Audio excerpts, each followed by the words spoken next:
talk a little bit about Fat Loss 101, as most of you are looking to lose some body fat. And a way America goes around about it is typically wrong, and there's typically a lot of things, even the best intentions. You know, there's a lot of things that people are doing that are not working for them. And what the objective of this webinar is to really just put a simple strategy together and hopefully give you some insight of some basic concepts that are going to help you lose body fat without putting extra hours in the gym, without starving yourself, and throw out some of those old sacred cows of fat loss. So we're going to talk about fat loss versus weight loss. Notice I keep saying fat loss. Most people get focused on weight loss. I can't tell you how many people come in and say they want to get toned. And what getting toned really means, if you want to truly define that, is you're going to add some lean muscle and get rid of some body fat. Now, I have some pictures down below. The pictures down below on the left on the women there, that's women that weight train, and I've added lean muscle. Now, I don't think those women look like guys. Sometimes women say, I want to bulk up. I don't want to bulk up, and I don't want to look like a guy. But those women look far from guys. These are women that strength train. They have lean, toned physiques. That's what most women are shooting for. The woman on the right, she's not fat, but she's not lean and toned. She's skinny fat. And same thing with the guys on the right side, the two pictures. The one guy, yeah, he might look okay in some street clothes, but you know, you throw him down into his skivvies there, and he's not looking too toned. I mean, he's lean, he's skinny. You know, he's not fat, but he's not really toned, where the guy on the right is toned and lean. And that's what we're looking at, adding lean muscle. And nobody's going to look like a bodybuilder. Most bodybuilders take lots of drugs and do train, you know, exorbitant amounts, and they just train and eat a different way. Most of us that are going to just lift some weights and do some exercise, you know, these physiques that we're showing you are going to be a little bit more attainable than the extreme bodybuilder physique. And, you know, like I said, a lot of those pharmaceutical enhanced, men and women both. With that being said, getting toned means adding some lean mass. And you know why? Lean mass is actually going to add 20 to 50 calories per pound to your metabolism. So your body actually has to burn calories to support lean mass. Muscle costs the body energy. So that's what the true definition of getting toned is. And we want to see that in our body composition versus the scale. The scale's a liar. I'll give you an example. When I did, you know, a couple of years ago, I did a physique competition, and I got down to really low body fat. I weighed 195. Well, after that was done, you know, my competition was done, and that night I went out for some Mexican food and celebrated, and I was weighing 195, and then I had some nice pancake breakfast to celebrate again in the morning, and got on the scale just to see what it would say. I went from 195 to 207 in a matter of less than probably 24 hours. Did I gain 12 pounds of fat? No, I didn't. A lot of it's water weight. In women, you're going to gain water weight with different times of the month. Hormonal changes are going to add that to you, as well as depending on what you eat. If you eat a lot of sodium for something, your body's going to hold more water. It's just simple as that. Another example I can give you is when I was doing body composition measurements on myself, I was doing underwater weighing, which is a popular method. I went over to a local gym, was doing body composition measurements on a weight tank, which is more accurate than calipers, and I was at 211 pounds, and I was at 11% body fat. Went back a couple months later, I was 207, so in my mind I was thinking, you know what, I'm 207, I was 211, I'm probably going to have a lower body fat percentage, but guess what, it was actually a higher body fat percentage. I was 207 at 14% body fat. You know why? Because I'd been slacking on my strength workouts. I'd lost muscle, and that had brought my body fat percentage up. So the weight I had lost from that 211 to 207 was not good weight. And so scale is not a good litmus test to being toned. Body composition is. So I probably looked leaner at that 211 at 11%, even though my scale weight was higher, versus that 207 at 14%. And so that's what we really want to use as body composition, because that's really a measure of how toned we are. And I just talk quickly about why do people yo-yo diet. Typically there's two reasons. A lot of people that just do dieting alone are going to lose weight, but they're going to lose muscle along with their fat. And remember I said muscle is 20 to 50 calories per each pound. It costs the body energy. So when you go into a starvation mode, you on one of these crazy diets, so something like the HCG diet, or like people were doing Atkins, and you starve the body, your body's going to look to conserve energy at some point. Your body's built for survival. It's not built for performance. It's built to survive. So its adaptation to less calories is it's going to get rid of things costing you energy so your body can survive on less calories. Well, guess what tissue costs it calories? Muscle tissue. And if you're not doing strength training and you're not eating adequate amounts of protein to protect your muscle, your body's going to give it up for energy because it can actually break muscle down and make it into energy. And so your body gets good at breaking down muscle, and it keeps fat for reserve, a lot of times for reserve sources. So you will lose some fat, but you lose some muscle, and you get that skinny fat look, which I'm, I wanted to have these pictures to show that at the bottom. So when we're looking at this, we want to look at actually losing fat and maintaining or adding lean muscle mass, and that's why I differentiate between fat loss and weight loss. There's a lot of diets out there that will lose weight, but it's going to cost you, and it's going to cost you in muscle mass and strength. And when you have less muscle mass, your metabolism is lower. So if you fall off the diet plan, which most people do, you've lost 20 to 50 calories per pound of muscle. Just think if you lost 5 to 10 pounds of muscle, that could be anywhere from 200 to 500 pounds of, or 500 calories per day that you're going to not be burning anymore. So when you go back to eating, that's why you yo-yo back up quickly and gain a lot of times more weight than you had lost in the first place. So that's the big game changer. I know we had one client here years ago who was struggling with, had lost weight and had done strength training and decided to take 3 months off in the summer, just stop worrying about her food and stop strength training. We begged and pleaded with her to keep doing her strength training to maintain her muscle. She wasn't having any of it. She was going to take the month the summer off to be with her kids. Comes back 3 months later, 30 pounds heavier. And the one thing she hadn't done any strength training, and it was just huge to me to see that how fast it can come back. And muscle will go away quickly if you don't work to maintain it. So we want to make sure we're doing things to do that. Feed the muscle, starve the fat, we always say. Let's talk a little bit about fat loss exercise. Typically in the past, what have we done? We've done the old fat burning cardio. Get on a treadmill and walk at a moderate pace because we want to burn fat.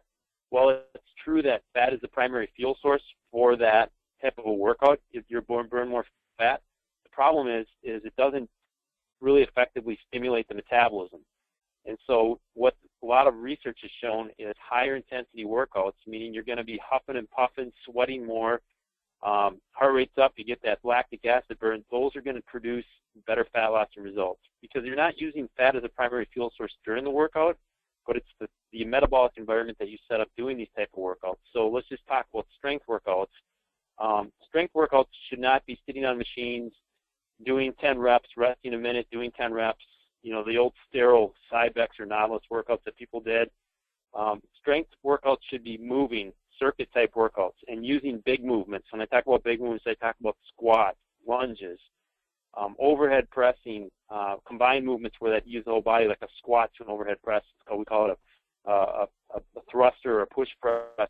Kettlebell swings. Those type of things are awesome for creating what we call as an epoch effect, meaning that you're going to do those workouts, you're going to sweat, you're going to be huffing and puffing.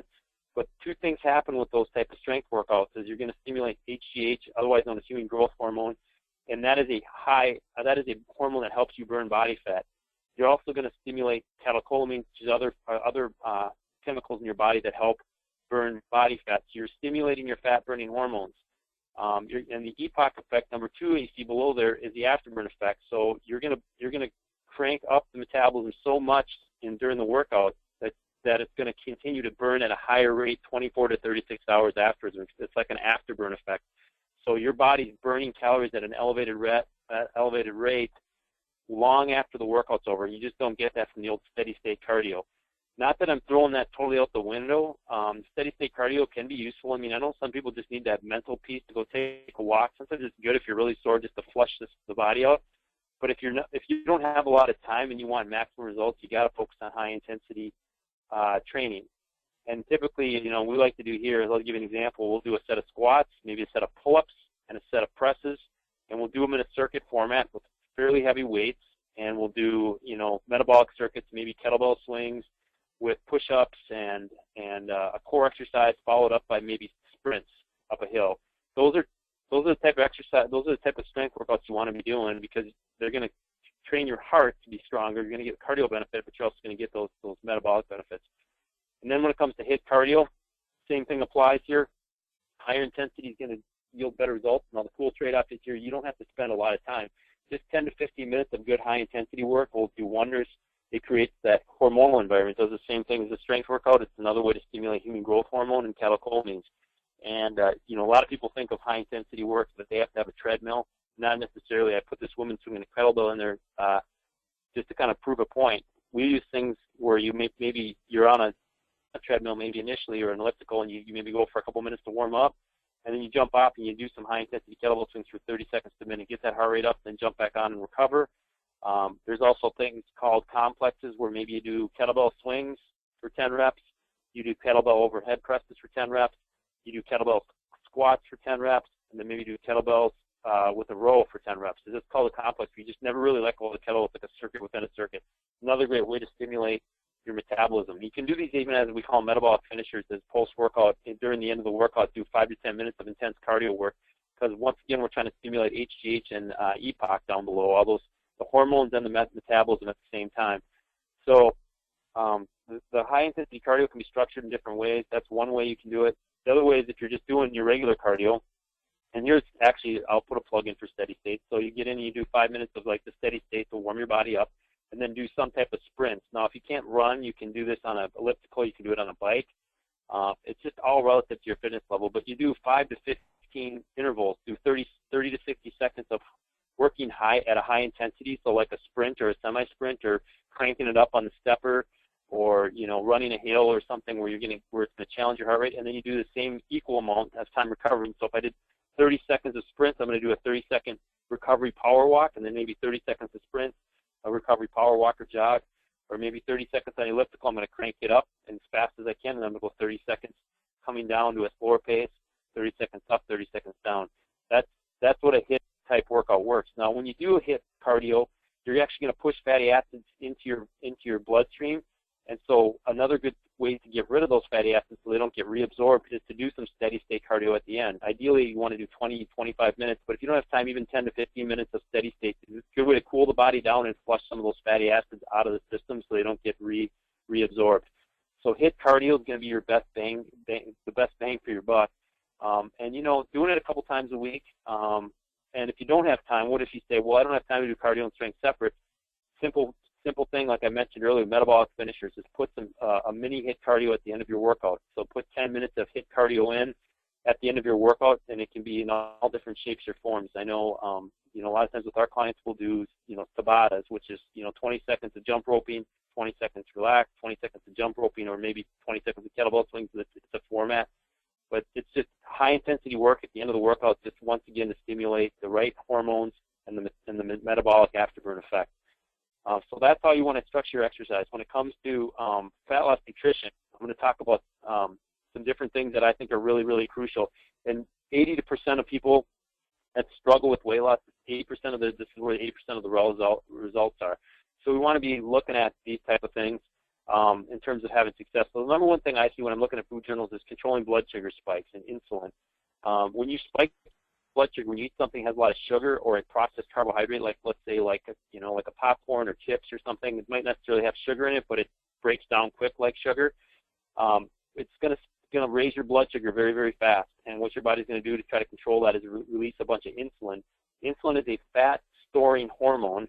So when you have a lot of insulin in your body, and if you keep spiking your blood sugar repeatedly, you have a lot of this hormone insulin, which is a storing hormone. You're going to be consistently in a storing environment. So you really have to get this concept down, because you have to get off the sugar, off the processed carbs, a lot of the breads, a lot of the cereals, I would say most of the pastas, those type of things. A lot of the starchy carbs out there are not very well made. They're made quick and cheap, and therefore they break down quickly. You need to get your carbs from the bins. If you're going to eat rice, eat it from the bins. If you're going to eat pasta, get the whole grain pasta that has some fiber and some protein in it versus just the plain white noodles. White things are going to be high glycemic. White popcorn, white rice, white bread, anything white pretty much you can guarantee is high glycemic. Even watch out for sugars that are hidden in things like yogurts and juices. I know people get really into juicing, but sometimes when you put juice out there, you take the pulp out of a fruit, and then you've got pretty much pure sugar.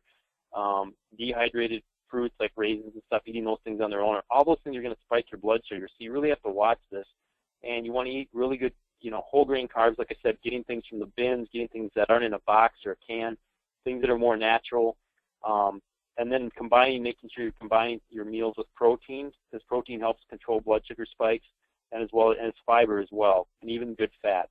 Good fats like avocados, nuts, those type of things. making sure you're eating those. You're never eating carbohydrates on their own. You're never eating just a bowl of rice or a bowl of cereal, or drinking a juice on its own, or, God forbid, going to like a Starbucks or something like that and getting those drinks on your own. Because when you do that, you send your blood sugar through the roof.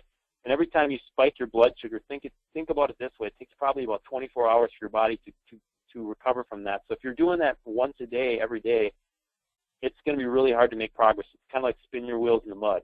So you have to really be on top of this.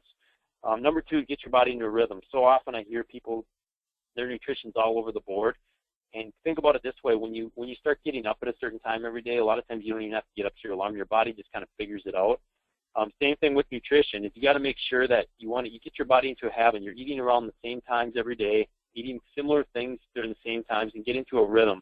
You know, a lot of people, they want to make it really hard, and they want to always cook and eat all these different things. But I'll tell you what, in our busy society, a lot of times the easiest thing to do, especially during the busy week, is to have a lot of the same things the same times a day. It's kind of boring, but you got to kind of sometimes make a decision. Do I want boring or do I want results?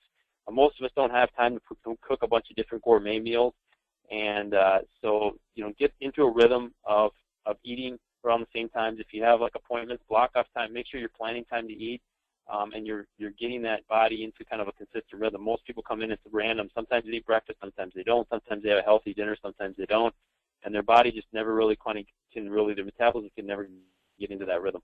Number three is alcohol intake. Often I hear people talk about how good they eat good food, and then at night it goes, all goes downhill when they get into drinking a couple drinks at night. I can't tell you how many clients, when they've cut their alcohol intake out or back severely, they've lost weight just from doing that.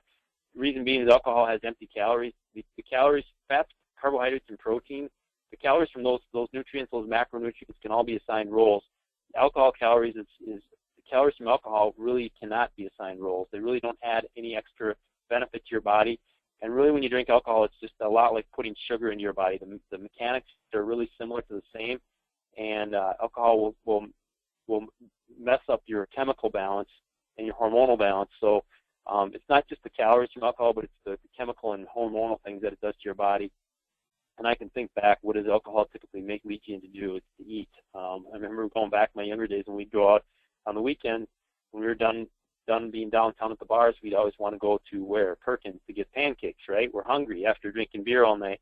So just know that if you do like to have a few drinks, limit it to once a week. Ideally, if you're serious about fat loss, you have to get alcohol out of your system. If you're doing it on a regular basis, once again, it's kind of like the blood sugar spikes at the top. You're just going to be keeping your wheels spinning. Number four is drink half your body weight in ounces. So if you're 100 pounds, you want to be doing 50 ounces, which is about 6.5 glasses a day. Water is going to keep excess water weight flushed off your body, which can look like fat and can make you feel, kind of jiggly and not so toned. It also is going to help. The other key mechanism, which I learned a few years back, is that when you're well hydrated, your kidneys work well. And if you don't have enough water, your kidneys can't function without the help of the liver. Well, the liver, one of the liver's main jobs is fat metabolism. So when the liver doesn't have enough, when the kidneys don't have enough water, the liver kind of has to go over and compensate for the kidneys, and it can't focus on fat metabolism. Fat metabolism is readily. So keep that water coming in. It'll flush excess water out. It'll help your digestive health. We talk in our other webinar about digestive health, but keeping toxins out of the body is also key. Think about your fat-burning engine is got to be a well-oiled machine, and if you don't have all the fluids and everything at the right levels, the engine's not going to run as good. So I always think about, water's kind of like oil. It helps move things through the system, helps keep the system lubricated, but it also helps flush out those excess toxins and keep you regular, which will keep your stomach flatter and help you feel better, help your body absorb nutrients, keep the joints feeling good. Just can't say enough about water. It's the cheapest and most inexpensive nutrient there is, but it's also one of the best. Number 5 is getting plenty of sleep. People don't really associate this with weight loss, but there's been several studies that have proved the people that are sleep deprived typically have weight issues as well. The reason being is when you are sleep deprived, 2 hormones start to rise up, and that one is ghrelin, which is a hormone that tells your body you're hungry. So when you're not getting enough sleep and you're up longer, that ghrelin hormone, the I'm hungry hormone, is going to be higher in your body, and it's going to probably tempt you or make you feel like eating more. Your cravings are going to be higher. We all talk about willpower, but willpower only goes so far. And so we want to keep those ghrelin levels down and keep the leptin levels, which is the I'm full hormone, up. So we want to make sure that we're getting enough sleep, but also control cortisol, which is a stress hormone. Cortisol in high levels in your body, it's like dumping sugar into your bloodstream, and it's going to make you hungry. It's going to make you eat sugars and carbs because it's basically there. It's a fight or flight hormone, and when your body's feeling stressed, it basically is going to get sugar in your bloodstream to deal with the fight or flight it thinks it's having. And that cortisol levels being high, what that does is it prevents your body from burning fat as a fuel source because you have sugar in your system readily, so it doesn't really need to go to fat stores. And then it also keeps your body, it can also eat up muscle tissue. So we want to make sure we control cortisol, and that kind of leads me into number 6, is controlling stress. High levels of stress, not dealt with appropriately, will lead to cortisol levels spike. And that goes for exercise too. I should probably mention that too, is exercise is a form of stress in the body, so I would keep your exercise sessions to an hour or less. After an hour, your cortisol levels are going to rise and peak more. So if you're doing long marathon bouts at the gym, that's another thing you got to look at, or long marathon cardio bouts. That sometimes you'll hear people that train for marathons and actually gain weight. Well, the culprit there is cortisol. And so keep your stress levels with your exercise managed by going an hour less, and then also in your life, having outlets for your stress, knowing how to manage your time, planning downtime like massages or meditation or whatever you need to do to keep your body calm. But learning to deal with your stress, it's easier said than done, I know, but it's definitely a big factor when it comes to weight loss. And number 7, all this stuff sounds great, but you got to be planful and consistent. And I talk about this from experience. I hear people talk about wanting to lose weight, wanting to see changes in their body, and then they sign up for a group training class. They might come once one week, next week they make it 3 times, the next week we don't see them at all, the next week maybe they come once or twice. Get consistent, all right? If you can't make it 3 times, make it consistently twice a week. But we always tell people, hey, if you need to plan to exercise at least 3 times a week to see results.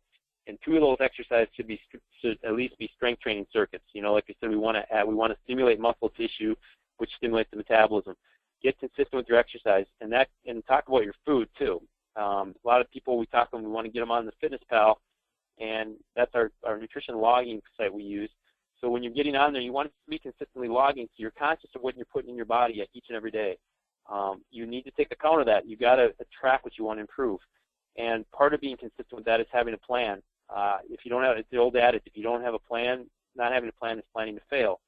And so that means you got to have a day during the week where you shop and you cook and you prep for the week. And typically Sundays or Saturdays are good days to do that. When during the week it's hard. I know you have work and kids stuff, but be planful and have a plan mapped out for the week. Knowing if you're going to eat out, go online, look at the rest of the menu, and kind of figure out what are the good options you can have, so you're not blindsided when you go in there. And when you go into a restaurant, if you have to go out with clients or something for work, be okay with asking them to make modifications. Hold the fries and substitute out with steamed vegetables. You can do those kind of things. Consistency and being organized with your nutrition is going to be a key part to your success. Having snacks on you so you don't miss a snack, and then all of a sudden your blood sugar goes low, and then all of a sudden, a couple hours later because you skipped one of your snacks, you're going to get really, really hungry. So those are some of the things we talk about too. Is just tracking your food, prepping and planning your week out ahead of time, and making sure that you're not just going into every day and just reacting to the day, because that doesn't work.